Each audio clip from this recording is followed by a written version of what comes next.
बिस्मिल्लाहिर्रहमानिर्रहीम। अस्सलाम वालेकुम viewers, welcome to my YouTube channel math and math by Umair Sajid. आज इस वीडियो में हम सॉल्व करेंगे एक्सरसाइज 2.2 क्वेश्चन नंबर 6 का पार्ट 2, जो एक्सरसाइज का लास्ट है। हमने वेन डायग्राम की मदद से लेफ्ट हैंड साइड को राइट हैंड साइड के इक्वल प्रूव करना है। तो हमारे पास डिफरेंट 4 केसेस बनते हैं, जिसमें होता है ए और बी ओवरलैपिंग है, ठीक है, जिससे कि मैंने पार्ट 1 में करके बताए। ए और बी डिसजॉइंट सेट्स हैं, ए सबसेट है बी का और बी सबसेट है ए का। तो 4 डिफरेंट केसेस बन जाते हैं, लेकिन किसी भी एक केस से आप कर दें तो ये काफ़ी होता है, इनफ होता है, क्योंकि यहाँ पर लिखा नहीं हुआ कि आपने किस केस से इसको प्रूव करना है। तो यहाँ पर मैं खुद से लेट कर लूँगा।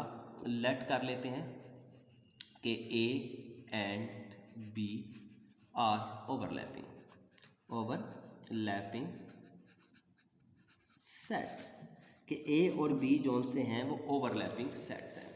इसका मतलब क्या हुआ कि जनरल जो वेन डायग्राम मेरे पास बनेगी, जो प्रूफ से पहले है लेफ्ट हैंड साइड, उसके बाद हम लेकर स्टार्ट करेंगे, वो ये है कि ये अगर ए है तो उसका कुछ पोर्शन बी में भी है, यानी कि ए और बी में कुछ पोर्शन कॉमन है, तो ये आपके पास जनरल वेन डायग्राम बनेगी।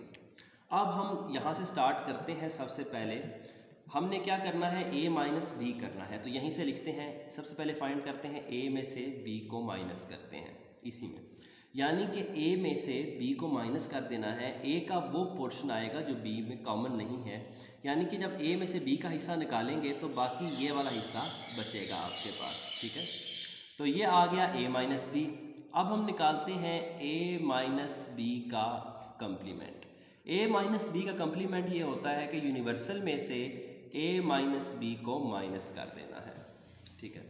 यानी कि अगर वेन डायग्राम बनाऊं दोबारा से, ये यूनिवर्सल है, ये a और ये क्या है, b है। तो जो पहले वाला पोर्शन हाईलाइट था, इसको इस पूरे सेट में से माइनस कर देना है। माइनस करेंगे तो यूनिवर्सल सेट का जो हिस्सा आएगा वो ये वाला पोर्शन आ जाएगा, ठीक है।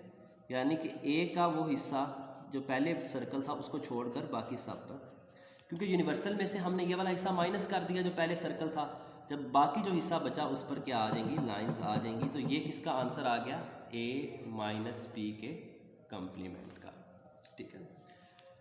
अब अगर यहाँ पर इसका इंटरसेक्शन लेना है हमने b के साथ, इसका इंटरसेक्शन लेना है b के साथ। अगर मैं सिर्फ b दिखाऊं कि b कहाँ पर है, तो b मेरे पास ये पोर्शन बचता है, ये यूनिवर्सल a और b। अगर मैं सिर्फ b को रिप्रेजेंट करना चाहूँ तो b की रिप्रेजेंटेशन क्या है, जहाँ जहाँ पर b है, b का सर्कल है, उसमें हम लाइंस ड्रॉ कर देंगे। अब आपसे कह रहा है कि a माइनस बी के कंप्लीमेंट का इंटरसेक्शन लो। अगर क्वेश्चन की आप लेफ्ट हैंड साइड देखो तो लेफ्ट हैंड साइड पे लिखा हुआ है a माइनस बी के कंप्लीमेंट का इंटरसेक्शन लेना है b के साथ। तो ये हमने फाइंड किया a माइनस बी का कंप्लीमेंट, ठीक है। पहले a माइनस बी निकाला, उसके बाद उसका कंप्लीमेंट निकाला, कंप्लीमेंट आ गया। अब a माइनस बी का कंप्लीमेंट और ये b है, इन दोनों के दरमियान इंटरसेक्शन कह रहा है फाइंड करो। यानी कि हमें कहा जा रहा है कि a माइनस बी कंप्लीमेंट का इंटरसेक्शन b से फाइंड करो, इन दोनों का कॉमन पोर्शन। अब देखा जाए तो यहाँ पर सिर्फ b पर लाइन है और यहाँ पर भी b पर लाइन है, यूनिवर्सल सेट यहाँ पर बाकी सारा खाली है, यहाँ पर लाइंस हैं। तो कॉमन जहाँ पर दोनों की लाइंस हैं वो सिर्फ और सिर्फ पोर्शन कौन सा है, वो सिर्फ और सिर्फ b वाला ही हिस्सा है, ठीक है, क्योंकि b पर यहाँ पर भी लाइंस हैं और यहाँ पर भी लाइंस हैं। तो इसको आप लिख सकते हैं, ये आपके पास क्या है, लेफ्ट हैंड साइड है, और ये जो बन गई है राइट हैंड साइड, क्योंकि ये किसके इक्वल है, b के ही इक्वल है। तो सिंपल सा तरीका है, स्लांटिंग लाइंस और इस तरह करके ना करें इसको, जैसे कि मैंने आपको बताया है, एक केस ले लें, काफ़ी होता है अगर लिखा ना हो। इसी तरह आप डिसजॉइंट से भी कर सकते हैं, ठीक है, उसमें भी आपके पास बी ही आएगा।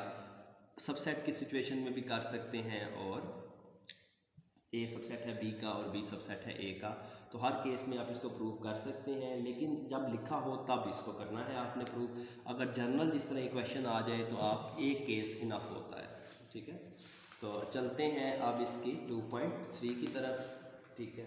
तो ये वाहिद वो क्वेश्चन था अभी तक जो किया है जिसमें कुछ पॉसिबिलिटी है कि बोर्ड के पेपर में आ सकता है।